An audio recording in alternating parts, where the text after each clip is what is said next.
Every day on There's No Taste Like Home, Chef Gino D'Acampo will take 3 family cooks and the recipes that have been passed down through their families from generation to generation, out of the home and into a professional kitchen. Off you go, and good luck! Together, they'll serve up their treasured dishes to paying customers, and the winning dish, judged by Gino, will be added to the restaurant's menu for a month. This is absolutely cooked to perfection. To prove That there is no taste like home. on today's show, an original French quiche Lorraine that survived the occupation of France and reminds one cook of his brave grandfather. He worked as an apprentice in his father's bakery. Then came the Second World War, and he had to go on forced labor and bake bread for the Germans. A delicious recipe for a little-known fish that began its life with a family on the docks at Fleetwood in Lancashire. The theme of fish has been in my family for a long time.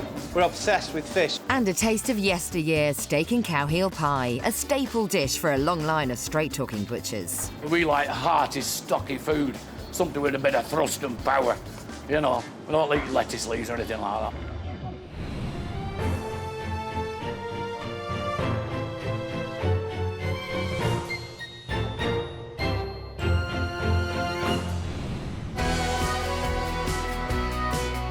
Buongiorno, I'm Gino D'Acampo, and today I'm in Rochdale, in Lancashire. This county became famous for its mill, collieries, and of course, textile manufacturing. And at the heart of the workforce was always good old-fashioned home cooking. Pudding, pies, hot pot have always been a favorite in this neck of the woods. My 3 home cooks, they really have no excuse for not rustling up great home-cooked dishes. I've brought them to this wonderful restaurant overlooking the Ashworth Moors. And today, they will swap their home kitchen for a professional kitchen and make their meal for paying diners. And at the end of the service, I will add one of their meal on this restaurant menu for 1 month. Now, I need to make sure that there is no trouble at the meal, so I'm gonna have to go back to the kitchen and prove once again that there's no taste like home. Let's meet today's cooks. Alexandre von Raspach is making his great-grandfather George's real quiche Lorraine. Alistair Horrobin is making his great-grandfather Joe's Gannard. And Thomas Topping is making his great-granddad Tom's steak and cow heel pie. Guys, welcome to a professional kitchen. Now, guys, very soon the paying customer is gonna come in, so we need to carry on with your preparation. So, smile, and everybody to their station. So let's get cooking. Come on, come on, come on. Let's find out how our first cook makes his dish at home. Alexandre von Raspach is a 28-year-old French teacher and interpreter from Chorlton-cum-Hardy. The dish he'll be cooking is his great-grandfather George's authentic quiche Lorraine. Today we're going to make a real quiche Lorraine from France, my grandfather's recipe. The quiche Lorraine is traditionally just with bacon and what we call a migaine, which is a mix of eggs, milk, and a bit of flour and a bit of crème fraîche. So we need about 200 grams of flour. I take 70 grams of butter and 30 grams of margarine. Just work with the tip of your fingers, a bit like for an apple crumble. Okay, so now the flour and the butter are mixed. I'm just going to add a bit of salted water. So you have this very sticky dough. Okay, so we'll put that in the fridge for half an hour so that it sets. So I've got bacon, which I'm going to chop up. Now we're going to prepare the migaine. So I break the 4 large eggs into a mixing bowl. I'm not very patriotic. However, it's something that you bring to other people, an element of yourself, of your identity. So full-fat crème fraîche. Well, this is one of the family secrets, is to really beat the mixture, as to air it, and unstress maybe as well, I don't know. Okay, so this is the area we're going to roll out the pastry.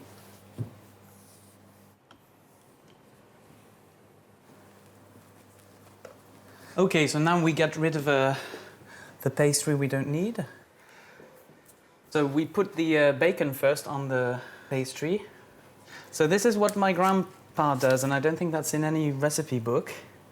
He puts bits of butter in the bacon, sort of a size of a nut, that will spread the taste of the bacon. Okay, and we simply add this. And now, put the quiche in the oven. So 200 degrees Celsius, up, and leave it for 35 minutes. Okay, I think the quiche is ready. And it needs to cool down before being eaten, so you have time to prepare a salad, maybe. That's Alexandra's great-grandfather George's real quiche Lorraine, an amazing dish with roots deep in historic France. What should I know about your dish? Quiche Lorraine is from the region where I come from, in France. I think it's quite old. I think it was mentioned in the 1600s literature on the region.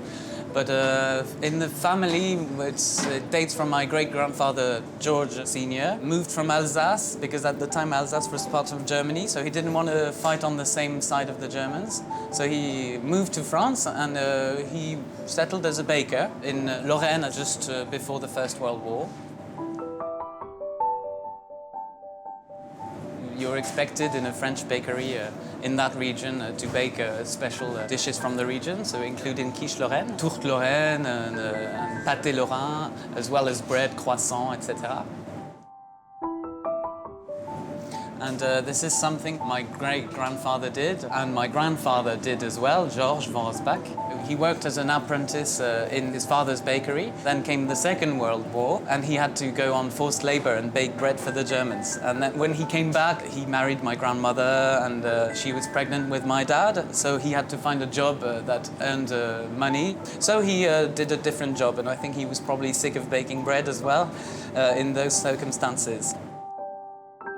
He was the one to cook at home. He kept the skills, yeah, but for the pleasure of his family. My grandparents didn't live far from the school where I studied, so we went to the grandparents at least 3 times a week for lunch. From the lift, you would start smelling the bacon. It's like, oh, there's quiche for lunch. And sometimes, oh, there's spinach. But yeah, I remember the smell, I think. What would it mean to you personally and to your family to win today's show and have your family dish on a restaurant menu? They would be very proud, of course. It's a bit intimidating because they're going to see me prepare it. However, I think most of all they would be very proud. Alexandre gets on with making the filling for his quiche. He usually checks his seasoning by tasting the raw egg mixture, but Gino is keen to show him a safer method of testing. So really it's like making a little scrambled egg. So by cooking the eggs with the cream, we then avoid completely eating raw eggs, okay? Like that. And at this point, you can taste exactly if it does need a little bit more seasoning or not. So that's yours.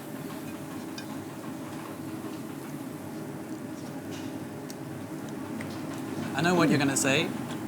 Needs more salt. Yes, but the bacon is salty. Oh yeah, the bacon is salty. Yes. Well, see, this is exactly why people need this tip. Yes. Simple as that, because now they're gonna know exactly what they're gonna taste like. And I'll tell you what, it makes a good scrambled egg as well. Alexandre now moves on to prepare the pastry, which will form the all-important base to the quiche. The pastry is the most difficult part. You have to get it right. So I hope this goes okay. A fantastic start to our Lancashire show. A recipe with a lot of heritage, but join me after the break because I have 2 more just for you. Coming up, an unusual fish dish that began its life on the docks of the Lancashire coast. We never ate cod in the whole of our life. It was always different fish like John Dory or lemon sole, gurnard, all different types of fish. A traditional cow heel pie from a 4th-generation butcher. We used to sit down on a Saturday evening when we have this pie, waiting for the smell. You know, the pastry is beautiful.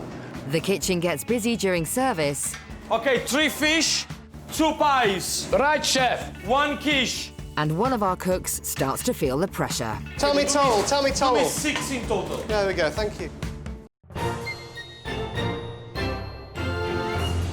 Welcome back to There's No Taste Like Home. Today I'm in Lancashire. I've found 3 locals with a dish that can be traced through their family tree. Each home cook has one thing in common. They never made their dish in a professional kitchen before. We had one special dish, so who's next? Our second cook is 26-year-old Alistair Horrobin, a fish and chip shop owner from Poulton Le Flyde, here with dog Jasper. Today, he's cooking a taste of the sea, his great-granddad Joe's Gannard, on a tower of chestnut and parsley stuffing, mushy peas, potato scallops and a pea puree. To use fresh fish is fantastic. To use local, sustainable, and the most important thing is tasty. So the fish we're going to use today is a gurnard. This guy is one of the only fish in the ocean that actually can't swim. He sits on the bottom of the ocean, he uses his legs. This is something that I use in my fish and chip shops and something we eat an awful lot at home because you probably see that is a beautiful fish. We go into behind the head, into there. Then we've got to put the knife right at the bottom and push. When we push to the top, we then open the fish up. See, all these celebrity chefs won't be able to do this. Then we flick up there to the top, and that's all his rib cage. So then what we do then is pull and push. Then at the back of there, we then just push across, and there we have. Alistair makes a start on the garden pea puree, the first of 2 different servings of peas that will accompany the dish. Now they're going to go through a fine sieve to make a very fine puree. Then I'm going to add some olive oil, salt and pepper, and a bit of sour cream. And I'm going to put this in the fridge. This is a dish from my great-grandfather Joseph. I don't think it was Venus with a pea puree and a scallop tower and all that, but I do believe that the prominent ingredients were going to be fish, potato, and a pea. Picked a large potato, so we need to take a scallop. It's going to have to be just a tiny bit thicker than a pound coin. We're just going to blanch these now for 3 or 4 minutes in a hot pan. Just going to drain the potatoes, and then we're going to put them on some kitchen towel, keep them nice and whole. Next, I prepare my stuffing. I'm going to soften them for a couple of minutes. I'm going to then add my pancetta, get it all nice and crispy. I work in fish and chips. I think that is a meal for the whole of the UK, but I just think that this meal is so my family that when I have friends round, I'm quite proud to have it. I'm going to now add the chestnuts. So I'm now just going to add the parsley. Just to finish off the stuffing, we're going to make some breadcrumbs, stick it in a food processor. So I've got zest and lime. Very, very important. Turn it off. Let all that just sit now. I'm now going to heat my mushy peas. You should probably see these are mushy peas that I haven't cooked myself. I can't profess to have the time to cook them now, so these are from my fish and chip shop. So then we get our potatoes that we've dried now. We just want it to be nice and hot. I'm just going to put a couple in there. Front side down, right next to your fish. He's not bothered, he's happy in there. Just going to flip this fish over. Right, now it's time to serve it all up. So first, place the ring in the centre of the plate. Add the stuffing at the bottom, pushing down, add the mushy peas. On top of the tower, place the crispy potato scallop, and then at an angle, sit the crispy fillet of gurnard. Finally, spoon the puree round the side.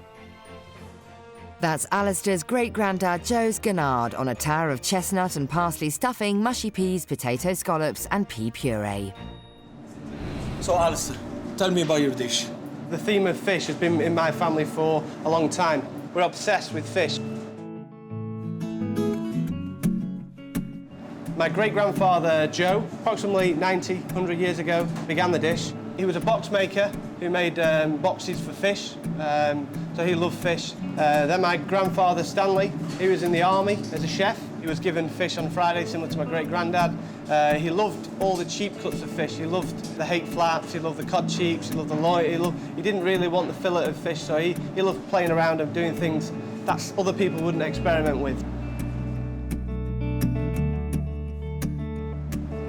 My granddad had a fantastic garden. Gooseberries, strawberries, raspberries, apples, 2 greenhouses. He let me peel potatoes, mess around in his kitchen, eat strawberries with sugar, things like that. You know, good things. He really pushed the boundaries for me, allowed me to chop, allowed me to cook, allowed me to do things that normal 8-year-olds wouldn't be allowed to do.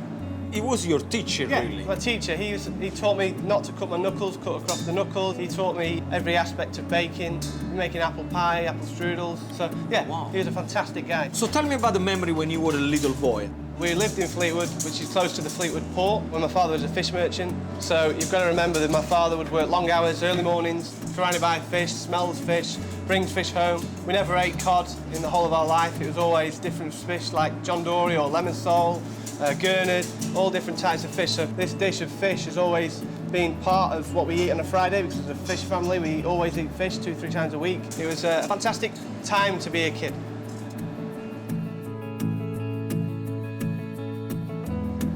Have you changed anything since you learned the recipe? I've added a cold pea puree, I've stacked it up and put the fish on the top, so I've made it posh. So you made a bit more posh No, dish. bacon's gone to pancetta, scallop is now oversized rather than mashed, so it's changed a lot. What would it mean to you to win today and having this dish that has been in your family for so many years on a restaurant menu? It'd be great for myself, for my family, but mainly for my little granddad. He never really saw me in fish and chips. He was a guy who loved fish, he was a guy who loved cooking, and it's where I think I got it from. Our 3 home cooks are attempting to make their family recipes for the first time in a professional kitchen. All 3 are determined that their dish will win a coveted place on this restaurant's menu for a month. Earlier, we met Alexandre von Raspach with his family's quiche Lorraine, and Alistair Horrobin, who's making his great-grandfather Joe's Gannard. We had 2 dishes, both with many special memories for our home cooks. Let's find out who's filling the final place on today's lunchtime menu. 4th-generation butcher Thomas Topping from Ramsbottom is a 61-year-old and married to wife Carol. Today he's making a hearty northern classic, steak and cow heel pie. Need a good quality stewing steak or a chuck steak. It's a recipe handed down from my great-grandparents, traditionally eaten on a Saturday tea time. Enter into the pan. Cow heel is the foot off a cow or a bull or a steer or a heifer. It is effectively rather tasteless, but it can tend to enhance the taste of the beef. It is totally traditional. It is a Lancashire dish, you know, one that's been passed down for generations, and it's never done anybody harm. Put a couple of cloves of garlic in it. Put it on the heat. I would let that go for about 2 hours and then just put the veg in. These types of dishes are very nourishing and they're very cheap to make. They're not fancy, but they're extremely tasty. You know, we had sheep's head broth, which, you know, we would sound absolutely gross to a lot of people, but it was extremely tasty. One final ingredient, and it's very essential, is something that people used to have on the toast or the bread in the morning before they went to work, and it's called beef dripping. Now, that is the essence of a roasted joint. Oh, mamma mia, hey! Oh, blooming gorgeous. Oh, my goodness me, look at that. It's falling apart. That doesn't need any thickening at all, that is absolutely superb. As Thomas isn't able to make pastry, he relies on the cookery skills of his wife Carol, who kindly made some for him earlier. Sprinkle a bit of flour on the surface, then it doesn't stick. It's a nice big thick crust on it. Finally, Thomas covers the meat with pastry and glazes it with a beaten egg. I'm going to bang him in the oven. There we go. Put him in the oven. About 185, 190. That should be right. I think he should be ready by now. Oh, lovely crispy pastry on that. That's Thomas's great-granddad Tom's steak and cow heel pie, a dish with a proud northern heritage. So tell me about the story of your recipe. The story stems back about 150 years. Maybe 4 to 5 generations. The butcher's shop originated with my grandfather, Thomas. He bought the shop in 1928. He died in 1950, and my father took it over. I first learned it from my grandmother Alice, who lived with us behind the shop where I was brought up. My grandmother Alice then passed the recipe on to my mother Josephine, but she wasn't a northerner, she was from down south. She was from Somerset. So what she thought about the recipe? She thought it was fantastic once she learned how to cook it. But I mean, they have a completely different diet, the Southerners. You know, we like hearty, stocky food, something with a bit of thrust and power. You know, we don't eat lettuce leaves or anything like that. She worked in the shop with my father, so she hadn't a lot of time. So I used to help out, and I tied up for him. Do you want to help me in the kitchen? Yeah, if I can lick the ball out. You know, if you make the cakes, you get your finger down. I want to lick the bags, he's licking the ball out. Yeah. And we used to sit down on a Saturday evening when we had this pie, waiting for the smell. You know, the pastry is beautiful, and the onions and the garlic. It's something really to look forward to. It really brings back the sense of old Lancashire cooking. The great thing about it was, you know, your lips get very sticky with the gelatinous cow heel when it breaks down. So you've got this sticky lips. So when you kiss the girls now... You're not trying to kiss me. Oh, no, kiss What did you do? Ah, kiss the girls. Oh, I see. Kiss the girls. We're on the 4th generation now, with my son taking over from me. So, you know, we're really proud of it. It's been hard work keeping the business going. We've got a lot of opposition now, but you can't compromise quality. What would it mean to have it on a restaurant menu so everybody can come and they can enjoy it? It's an honour to my family, you know, and those that are dead and gone hopefully can look down and think, yes, this recipe's carrying on, and it's actually on a restaurant menu. Thomas starts chopping the cow heel for the pie filling. At home, he relies on his wife to make the short crust pastry for the top, so Gino sees the opportunity to show him some baking skills. What you need is just plain 00 flour. Then I go lard, and then I go butter. Butter, of course, it gives the flavor. Lard, it gives you the texture. So if you go 200 grams of flour, you need 100 grams of fat. 2 to 1, yeah. Okay? So what you do, you just put it there. Then we're gonna put a little bit of salt. At this point, what we do, we just, with the tip of your finger, you break the butter. You kind of massaging the butter into the flour. Right, yeah. By doing that, what's gonna happen? You're gonna create like breadcrumbs. Look, that's what you get. Right, yeah. Eh? Now, regarding water, you just need to do a little bit at a time. So we start with a little bit of water, mix it together. Can you see what's happening? Oh, yeah, binding. So what you do, you squeeze it into your hands, and then, of course, don't put too much water at the beginning, because what's gonna happen, if you put too much water, then it's gonna be very difficult to take it out. And then if you see that it needs a little bit more for the pastry to get together, just add a little bit more. And when the bowl is completely clean, can you see what's happening? The bowl is actually, by the time that I finish, it's gonna be completely clean. Then you're done. That's it. So, you got it like this. At this point, you make into a bowl like that, cover with cling film, into the fridge, half an hour, ready to be rolled out. Thomas gets back to making his pie. So far, he's very confident about its appeal. My dish is the best, because it's the most nourishing, the most filling, the most appealing. I'm not frightened of handing it down. I'll show the young people how to do it. Easy. At lunchtime, our cooks will be serving up their family favourites to a busy dining room, and so far they've all risen to the challenge.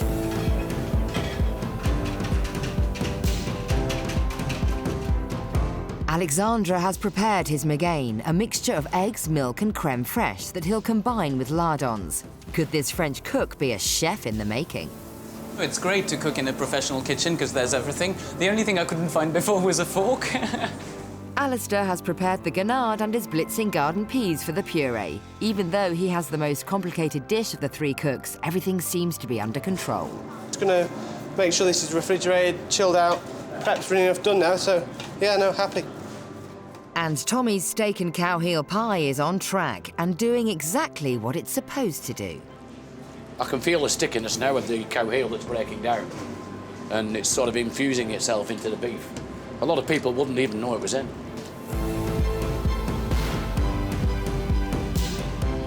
Today, I've fallen in love with Lancashire. Three very fascinating dishes, each with a flavor to savor. After the break, it's time to gear up for lunchtime service. It's going to be fast, it's going to be furious, and hopefully, it's going to be fantastic. I'll see you soon. Coming up, Our three confident home cooks start to feel the pressure. One fish, one quiche. Yeah, chef. Okay, 2 pies. 1 minute. And one of them is brought down a peg or two. Sometimes when you get an amateur cooks with a dish like this and with too many components, it can be a bit tricky. Welcome back to There's No Taste Like Home, where today I'm in Rochdale, in Lancashire. In an hour's time, this restaurant will be packed with Lancastrian, all hungry to try some good old-fashioned food. Right now, my 3 home cooks are sweating in the kitchen, trying to make a recipe that only they know how. One of them will win the chance to have their dish added on this restaurant menu for 1 month. With lunchtime just round the corner, let's remind ourselves what's on the menu today. Alexandre von Raspach is making his great-grandfather George's real quiche Lorraine, a traditional recipe straight from the east of France. I'm not very patriotic. However, it's something that you bring to other people, an element of yourself, of your identity. Alistair Horrobin is making his great-grandfather Joe's Gannard, a dish that began its life on the Lancashire coast over 100 years ago. I work in fish and chips. I think that is a meal for the whole of the UK, but I just think that this meal is so my family that when I have friends round, I'm quite proud to have it.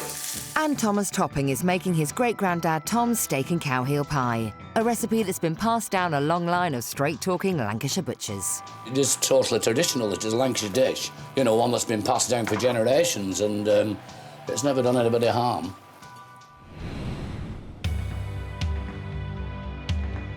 Whilst the restaurant staff do their final checks in the dining room, the customers are enjoying a drink in the bar before lunch. Back in the kitchen, it's the final push for our cooks. My dicky should have been taken off, really, because it's roasting in here. Oh, sweating like a mule. It's OK, though, I can handle it. They bring us up strong up north, you know. We're stripping off down south. Still warm. Alexandra has just pulled his freshly baked quiches out of the oven and seems relieved. Okay, so they look a bit swollen, but it's normal. They'll set it. But yeah, I'm quite pleased. They have a nice tan, nice colour, nice smell. But Alistair's chestnut and pancetta stuffing is causing him some concerns. Once I get the stuffing made, I'll be able to chill out and relax and let it done. This is just the key bit now, making sure everything's cooked the way through, right taste, right flavours.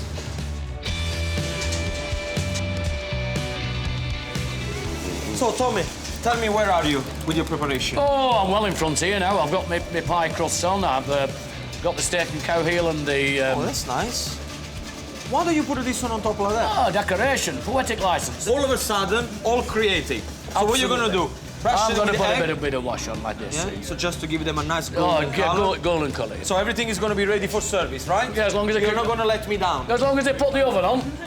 Turn the oven on. Put the oven on. What do you want me to do? Turn the oven on.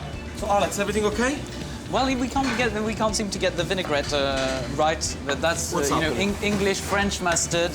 You know, it doesn't really work well. So right? you're now going to go for Dijon mustard and try to make a French starting again. Anything else is going wrong? I haven't had a chance to try the quiche, but it looks nice. So nothing is going to go wrong? Well, maybe it's one little shortcoming, but that's what makes the charm of everything, yeah? So, if you say so. So, Alistair. Yes, pal. Is everything all right? Yeah, fine. Where are you with preparation? Just making the stuffing now. Once the stuffing's made, let's just miss out the lemon juice, the parsley. Okay. Make it so it's near enough ready to order. Then as we go. So you got everything under control for lunchtime. You're not going to let me down, are you? No. You sure? Don't worry. Are you sure? Happy. We'll see about that. Finally, it's time for lunch and the hungry clientele make their way into the dining room.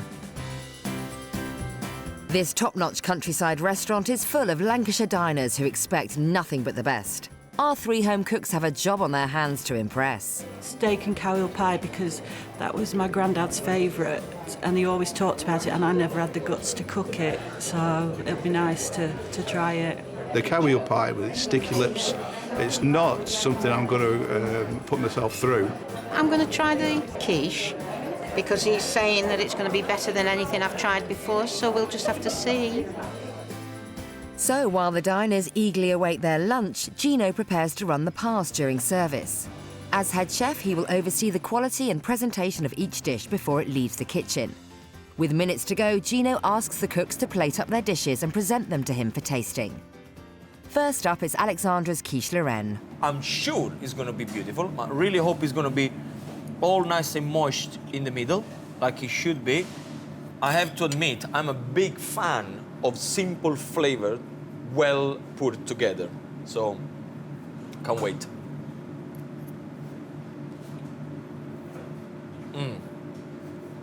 Oh yeah.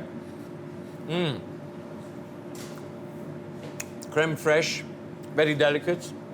It works really well with smoked pancetta. I just want to try the pastry. It looks good.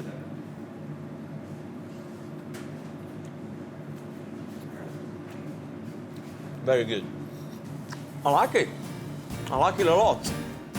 Next is Alistair's Grenade. So the first thing is the fish, which to me, it looks very, very nicely cooked.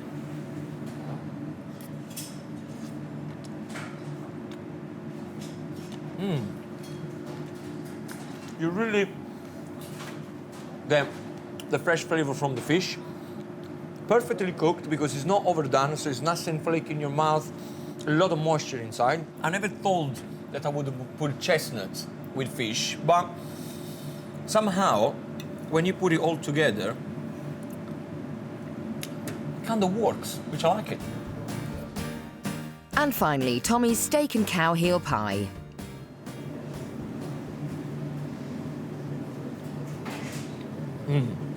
Good pastry, nice and crispy on the top, but it crumbles in your mouth. It's gonna be hot.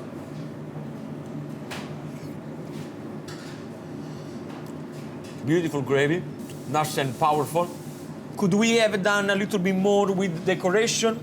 Perhaps yes, to be honest with you, but you know, sometime in life, you're gonna have to leave things just the way they are. Whilst the cooks get ready for service, Gino heads to the dining room to meet one very special guest. So tell me, how do you think Alex is going to react under pressure, you know, during service time? He'll thrive on it, and then he'll go home and he'll go, wow, did that really happen? He's just the right man for pressure. What about meat? Do you guys ever eat meat? Yes, yeah. But fish is the main. I think I had some last month, some meat, yeah. Yeah, Last I did. month? Yeah. Last month? Yeah, I think so. Fish. Fish all the way? All the way, honestly. Okay, well, have a fantastic lunch. I hope you enjoy, okay? Great. And I'll come and see you later on. Nice meeting you. Ciao, bello. Great. Ciao, ciao. At the end of service, Gino will have the tough task of choosing which dish has the honour of being on this restaurant's menu for a month. His decision will look at three main criteria: cost of ingredients, preparation time in the kitchen, and the reaction of the diners. Service is starting in 30 seconds. All right, guys? Yes, 30 seconds, we're gonna start bang, bang, bang, and we're gonna dish your plate and take them out. It's very important during service, when I ask for your dish, you must answer me back. I need to know that you understood what I said, okay. All right? So all the time, order, yes, chef, we get on with it. We understood each other? Yes, chef. Yes, chef. Everybody back in position. Good luck, lad. Good luck. May the best man win. Hey? OK, so are you ready to order? Great Grandad's Tom steak and cow heel pie, please. Okay, guys, let's madness begin. Okay, 2 pies, 3 fish, 1 quiche.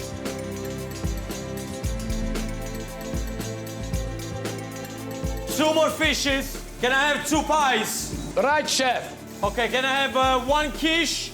As the orders fly in, with their simple dishes, Alexandra and Tommy are making service look easy. Quiche is ready, chef. Ready, chef. 2 pies. Bring it on, bring it on, bring it on. Beautiful. Very nice. But for Alistair, who's making his dish to order, it's a different story. Okay, how long for the 3 fishes? 2.5 minutes, chef. Can I have 1 quiche, 2 more fishes, 2 pies?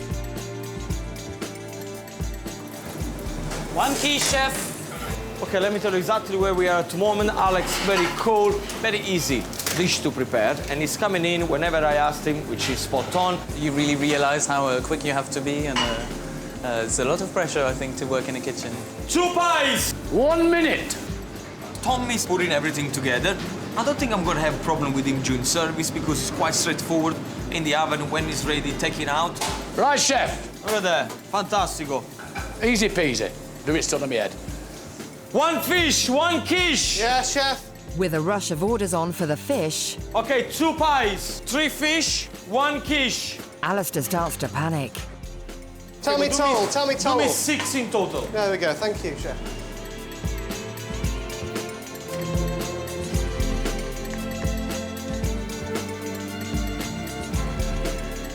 With Alistair struggling to make service in time, Gino steps in to keep him on track. Sometimes when you get an amateur cook with a dish like this and with too many components, it can be a bit tricky. So this is what a professional kitchen is all about. If somebody needs help, you go in there, you give them a hand, and make sure that the dish is perfect and it goes out, no matter what. Be a good day in the chip shop anyway. Okay, can I have a 1 quiche, 1 fish? Yeah, chef. Okay, 2 pies, 6 fish, all in one go.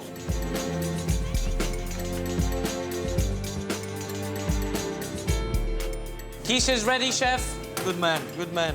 Service. Guys, I love the plates. Nice and tidy, clean, very beautiful. Our cooks seem to be serving up some top-notch dishes, but are they living up to the expectations of the diners? The meat is so soft and juicy. Never tasted anything like it. I can't do it. The chestnut stuffing is particularly delicious. Yeah, in fact, everything, it all goes very nicely together. Pastry is very light, very crisp, and the filling is absolutely delicious. Come on, Alistair, push. Tommy. Let's keep the concentration going. We still have another good half an hour to go. Come on. Come on, Alistair. Get some petrol in the tank. 2 more fishes. Yes, chef. Can I have 2 pies? Come 2 on. pies, Gino. Okay, I need another 3 now. Another 3. I'm worried about the middle of this fish, yeah? Yeah, don't you worry. The last famous word, don't you worry. Definitely, no, Alistair is really working hard. He's sweating and all. I'm quite glad I'm not in his shoes at the minute. Okay, can I have a 1 quiche, 1 fish? Yeah, chef. Okay, 2 pies, 2 more fishes. Okay, how long for the 3 fishes? Now. See it now, here. Service is nearly over and the 3 dishes have gone down well with the diners. All 3 have been absolutely fantastic, but which one is going to make it on the menu? Coming up. The winners today of There's No Taste Like Home is...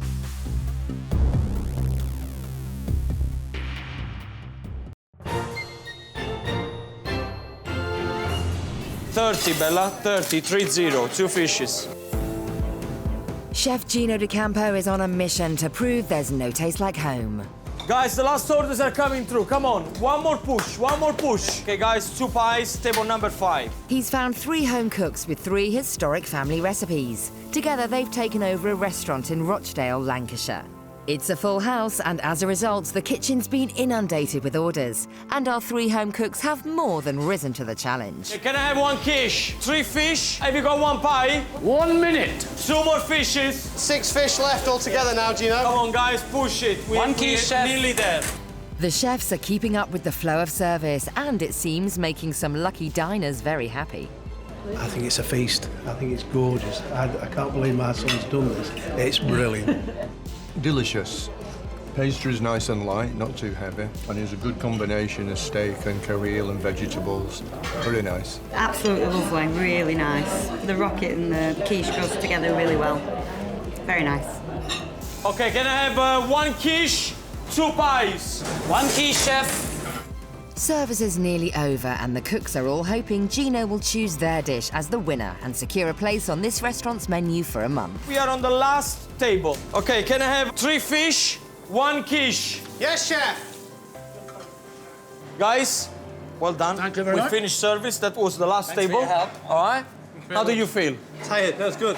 Tired? Very good. Yeah. What about you two? How do you feel? Oh, on top of the world. Now there is one thing left to do. I'm gonna go for a drink. You 3 clean up all this mess that you just made. No problem. All right? Come on. Okay. Thank you very much. Service is now over and our cooks have done all they can to secure a place on this restaurant's menu for a month.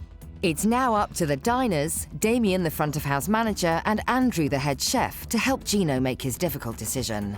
I had the fish, and it was amazing. We've eaten here numerous times, and that would be right in, it would fit right in. Yeah, it was lovely. We had the steak and cow heel pie, great sort of Lancashire tradition coming through there. Meat was beautifully tender, very rich gravy, fantastic hearty meal, yeah, well done.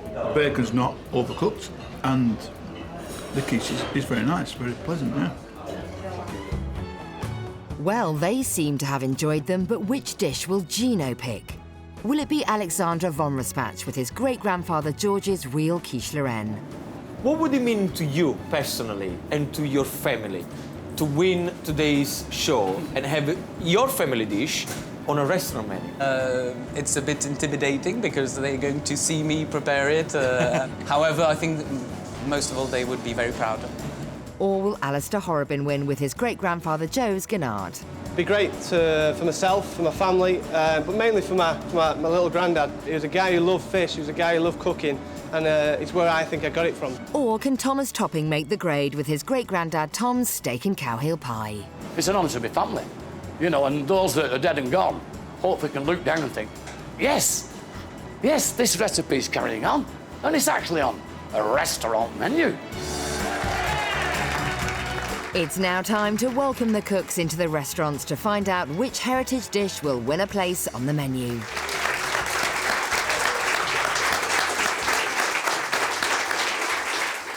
So, guys, how do you feel? Good, yes. Well, let me tell you, it's been absolutely a pleasure. When I saw you all 3 coming into the kitchen today, I thought to myself, oh my gosh, this is going to be a long day, especially with you. But I really, really enjoyed it. You know, you guys really, you know, worked very hard to make sure that the dish was great. And I'm very proud for what you achieved. I mean, Alistair, what can I say? You came in, you knew exactly the way you wanted the dish to look. I thought at some point, you know what, you had a lot of elements on your dish. And I thought, I'm wondering if you're going to be able to do it. But you did it, so well done. Tommy, what can I say? You came in, I thought to myself, this is Keith Floyd reborn. I didn't have any problem with the recipe because you really knew about your meat, about the way to do it. You've done it so many times. You know, you were really on the ball. Every time I asked you for a dish, straight away there. It was very cool, very good. Alex, I hated you this morning. For the simple reason you're a good-looking Frenchman. But then, all of a sudden, I fall in love with you. You had a lot of passion for your quiche. And by the way, the dish was amazing. So, all 3 of you, great job. Unfortunately, we can only have 1 winner. Of course, to me, you're all 3 winners. You know, you managed to come into a professional kitchen to cook for paying diners. So, what would you want more? The only difference is one of you is going to have their dish on this restaurant menu. And the winners today of There's No Taste Like Home is...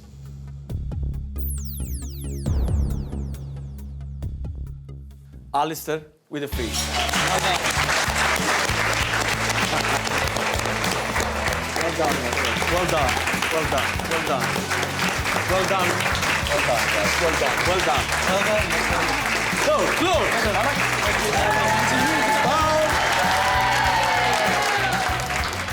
knew I had a lot to do. I knew what I was up against. I knew I was up against two good personalities. Gino was great. Did it my own way, which I always seem to do, and the meals look really good. Cheers, yeah. Cheers. Day of education, day of learning. Meeting two lovely lads, you know. And I'm disappointed that he didn't win, but, you know, someone's got to win and someone hasn't got to win, but he put a lot of effort in. One big cheers, yes. Cheers. I'm not really surprised. I mean, the fish was looked amazing, and to be honest, quiche is not really something you would really order in a nice restaurant like that. But it's great, and people appreciated it as well. So really, thumbs up. Yeah. I've loved every minute of today's show. Of course, congratulations to Alistair and his beautiful fish dish. I thought it was incredible. A lot of moisture in there, a lot of flavor, beautifully presented. Of course, this is the end of today. But don't forget to join me next time as I'm going across the UK to discover more home cooks, all eager to prove that does not taste like home.